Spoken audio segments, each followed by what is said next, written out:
Xin chào mọi người đến với hệ thống học từ vựng Daily English Vocabulary. Hôm nay, mình sẽ giới thiệu và hướng dẫn chi tiết cho mọi người cách sử dụng hệ thống học tập online này nhé. Đầu tiên, hệ thống này sẽ đem lại cho bạn vô vàn lợi ích. Một trong số đó là hình thành thói quen học tiếng Anh, từ đó cải thiện toàn diện các kỹ năng của bạn. Thứ hai, bạn có thể luyện tập ở bất cứ nơi đâu, bất cứ khi nào mà không cần phải ghi chép trực tiếp vào các thẻ ghi nhớ truyền thống.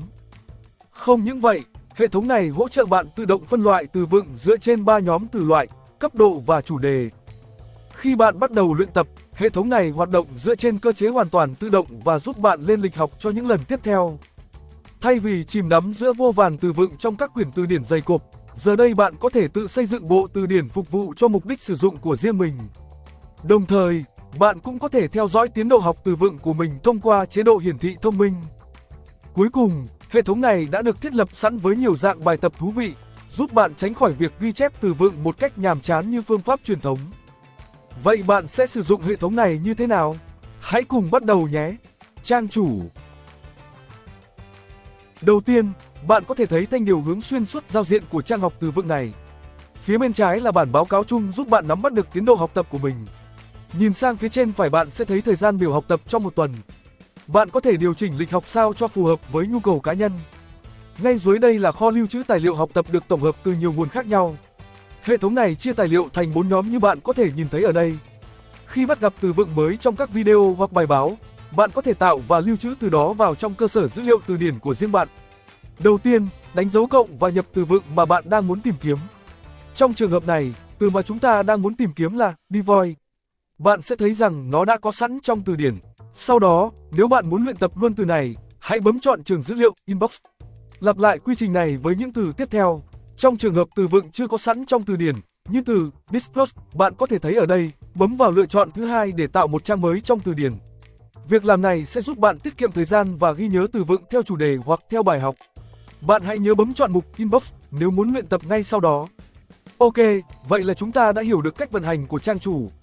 Bây giờ hãy tiến đến bước đầu tiên của quy trình học tập này nhé. Bước 1. Sắp xếp lịch học từ mới.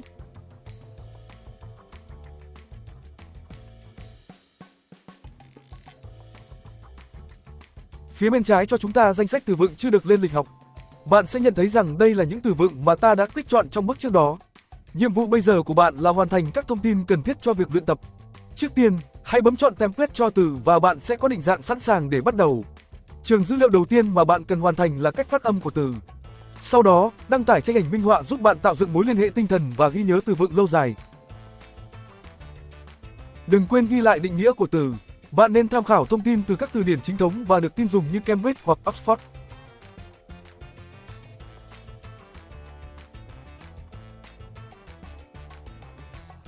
Tiếp theo, hãy xác định từ loại, cấp độ và chủ đề của từ vựng trong trường dữ liệu Category.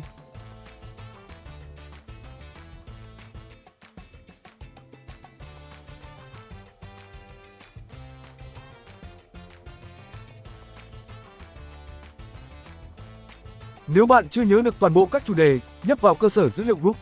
Ở đây, bạn có thể nhìn thấy danh sách các chủ đề đã được thiết lập sẵn. Chọn một hoặc nhiều chủ đề, việc này sẽ có ích cho bạn ở các bước sau.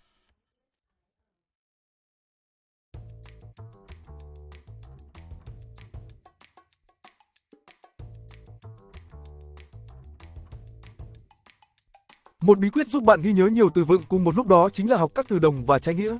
Vì vậy, bỏ qua các trường dữ liệu này nhé.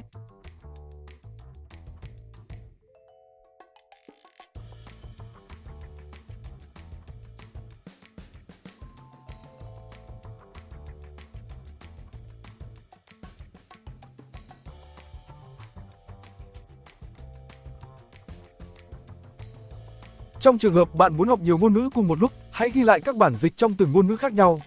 Nếu không, bạn có thể ẩn các trường này, nhưng bạn bắt buộc phải nhập bản dịch sang tiếng mẹ đẻ của mình nhé.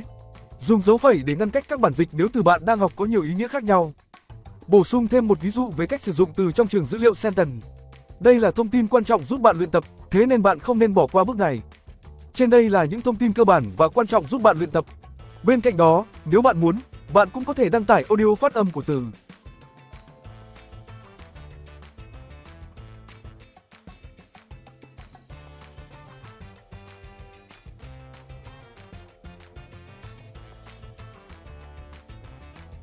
Sau đó, ghi lại câu đố về cách sử dụng từ để kiểm tra kiến thức của bạn về cách kết hợp từ. Đầu tiên, hãy nhập một câu mẫu vào cơ sở dữ liệu và xác định từ bạn cần học vào cột Word. Nếu trong câu có các cụm từ có ý nghĩa đặc biệt, hãy xác định chúng trong cột trước và sau từ vựng bạn đang cần học. Rồi, trong Table View thứ nhất, bạn sẽ thấy câu đố đầu tiên là hoàn thành câu. Table View thứ hai là câu đố kiểm tra kết hợp từ trước từ vựng. Tương tự, Table View cuối cùng kiểm tra kết hợp từ sau từ vựng. Trong trường hợp bạn không nhập thông tin đầy đủ, câu ví dụ sẽ không bị che đi. Không gì giúp bạn học từ vựng hiệu quả hơn là học thông qua cách kết hợp từ. Vậy nên, bạn hãy tận dụng phần câu đố này nhé. Hãy lặp lại quy trình này với các từ còn lại trong danh sách là bạn đã sẵn sàng để luyện tập rồi. Bên cạnh việc tạo từ vựng mới, bạn cũng có thể lựa chọn các từ vựng có sẵn trong cơ sở dữ liệu từ điển để luyện tập. Bằng cách click chọn từ vựng từ 3 nhóm, từ loại, cấp độ và chủ đề, bạn sẽ chuyển chúng vào danh sách từ vựng sẽ được luyện tập sau đó.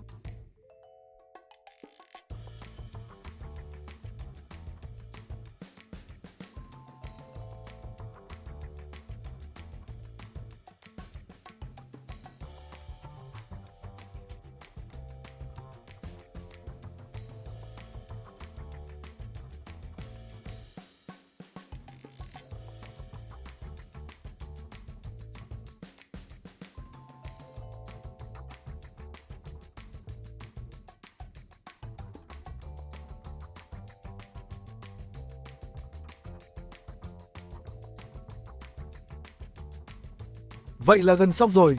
Bây giờ, chúng ta sẽ chú tâm đến phần trọng tâm của hệ thống học từ vựng này. Bảng dưới đây tóm tắt thông tin về cách thức hoạt động của hệ thống này. Tùy theo mức độ khó của từ, bạn sẽ chọn số lần luyện tập khác nhau.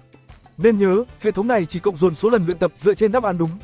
Nếu bạn không nhớ hoặc nhớ sai từ vựng, thời gian học tập sẽ tự động kéo dài hơn thời gian dự kiến. Sau khi hoàn thành thông tin, bạn hãy kéo thả các từ vựng này vào bất cứ ngày nào trong lịch ở bên cạnh.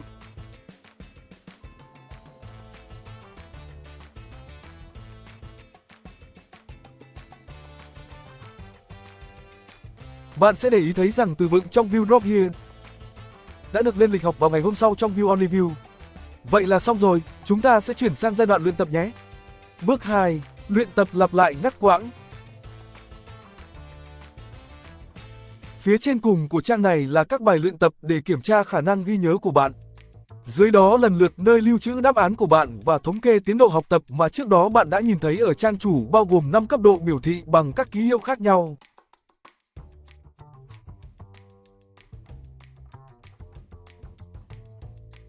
Bên cạnh đó là một biểu đồ cột. Biểu đồ này cho bạn thông tin về cách thức hiển thị ký hiệu dựa trên số đáp án đúng. Mỗi ký hiệu sẽ tượng trưng cho 2 đáp án chính xác. Chẳng hạn, khi bạn muốn luyện tập một từ trong 5 lần, bạn cần phải hoàn thành 5 đáp án chính xác. Việc này tương đương với 2 ký hiệu và 1 ký hiệu cái cúp khi bạn hoàn tất quá trình học tập.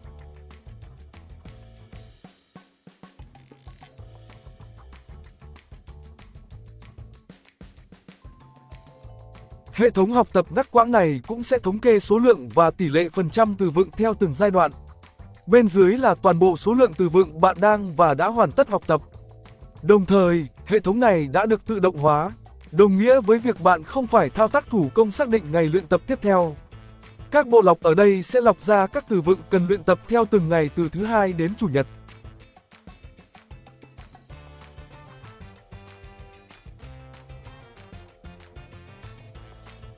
Củng cố vốn từ vựng của bạn bằng 4 dạng bài tập bao gồm đoán từ vựng, hoàn thành câu, đặt ví dụ và dịch nghĩa của từ. Mỗi bài tập lại có một số gợi ý khác nhau. Bây giờ ta sẽ bắt đầu luyện tập.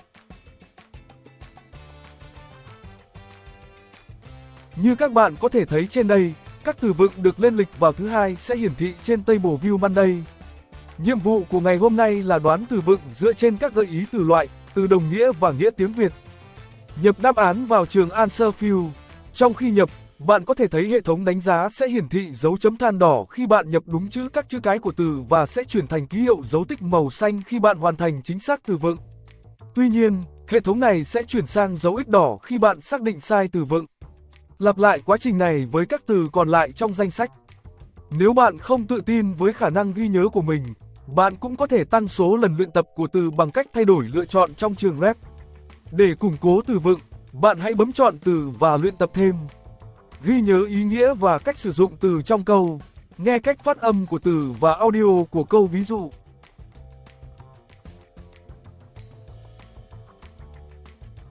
Đừng quên luyện tập cách kết hợp từ trong mục câu đố.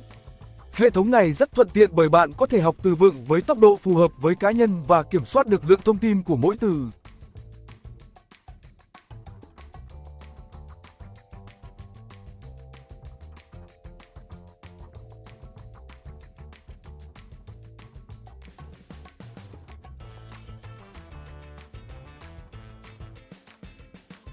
Sau khi luyện tập xong, bạn cần lưu trữ đáp án để hệ thống tự động lên lịch luyện tập cho lần tiếp theo.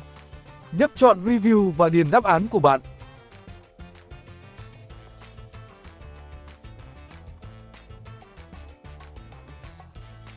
Sau đó, bạn đừng quên nhấp vào mục Refresh Answer Field để xóa bỏ thông tin trong trường Answer Field.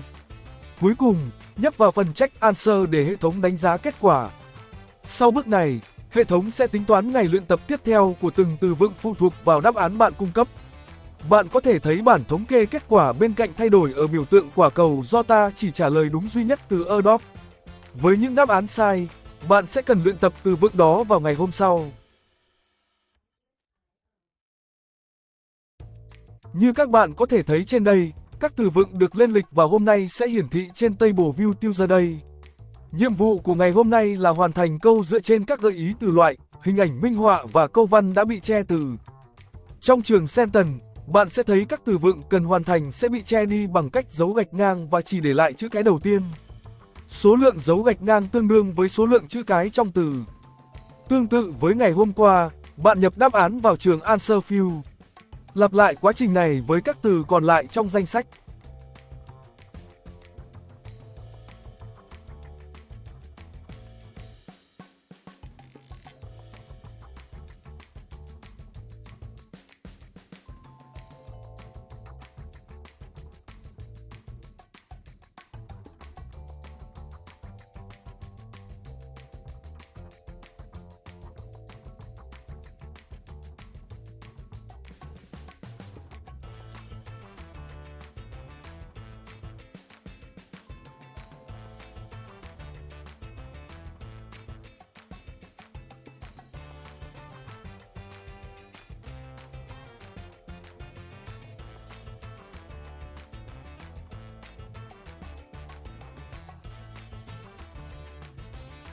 Sau khi luyện tập xong, bạn tiếp tục cần lưu trữ đáp án để hệ thống tự động lên lịch luyện tập cho lần tiếp theo.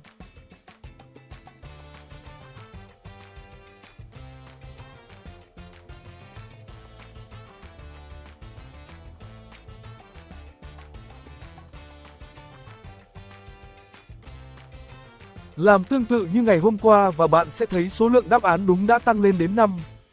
Tiến hành học tập với các ngày còn lại trong tuần và tích lũy từ vựng từng chút một. Chẳng mấy chốc mà bạn sẽ học và biết cách sử dụng vô vàn từ mới.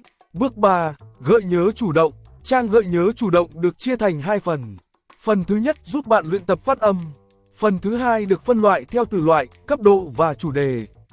Phần thứ nhất được chia thành 3 nhóm nguyên âm đơn, nguyên âm đôi và phụ âm. Hệ thống bộ lọc của Notion giúp bạn phân loại từ vựng một cách khoa học, từ đó giúp bạn cải thiện phát âm của từng nguyên âm và phụ âm.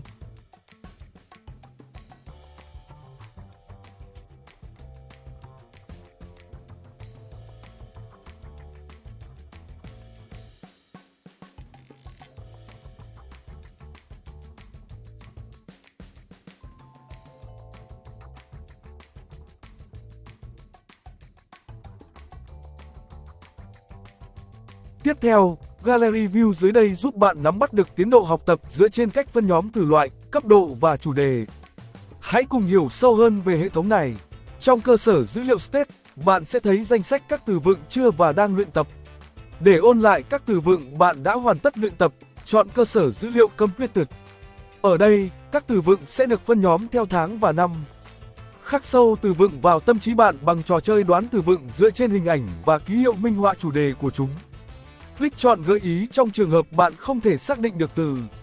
Sau đó, kiểm tra từ bạn đoán bằng cách tiếp tục click chọn hiện từ. Bên cạnh đó, bạn còn theo dõi được chi tiết tiến độ học tập trên trường thống kê. Tỷ lệ phần trăm trong thanh tiến độ biểu thị tỷ lệ từ đã hoàn thành trên tổng số từ đã được đưa vào luyện tập. Phía bên phải là tổng số từ vựng bạn chưa luyện tập. Tương tự, bạn chủ động ghi nhớ lại từ dựa trên cấp độ của từ. Bạn cũng có thể ôn tập lại theo từng chủ đề riêng biệt. Cơ sở dữ liệu đồ sộ này hiện có 12 chủ đề lớn và 73 chủ đề nhỏ sẽ giúp ích đáng kể cho bạn trong việc mở rộng từ vựng. Thống kê. Cuối cùng, bạn có thể tổng kết lại quá trình học tập của mình tại trang dữ liệu thống kê. Trang này bao gồm nhiều phương pháp thống kê khác nhau, giúp bạn theo dõi từ vựng mà bạn đã học tập trong những tháng và năm vừa qua. View đầu tiên cho bạn bức tranh toàn cảnh về số lượng từ vựng bạn chưa, đang và đã học. Bạn cũng có thể theo dõi tiến độ của mình với view thứ hai thông qua số lượng đáp án đúng.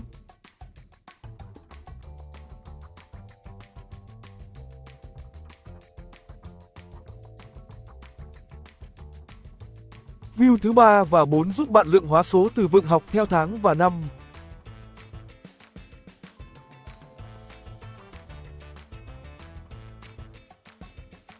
Cuối cùng, bạn có thể đánh giá số lượng đáp án đúng, sai và thời gian hoàn thành theo các mức độ học tập khác nhau ở view thứ 5. Notion là một công cụ vô cùng hữu hiệu trong việc quản lý, tổ chức và sắp xếp dữ liệu. Bạn hãy tận dụng nó để học bất cứ ngôn ngữ nào mà bạn yêu thích. Nếu bạn có bất cứ thắc mắc nào về cách sử dụng, hãy tham khảo hướng dẫn sử dụng manual ở trang chủ. Nếu bạn hứng thú và có nhu cầu mua template này, hãy liên hệ với mình nhé. Cảm ơn bạn đã dành thời gian cho video giới thiệu và hướng dẫn này. Theo dõi mình trên các nền tảng mạng xã hội để cập nhật các template quản lý hiệu suất mới nhất nhé.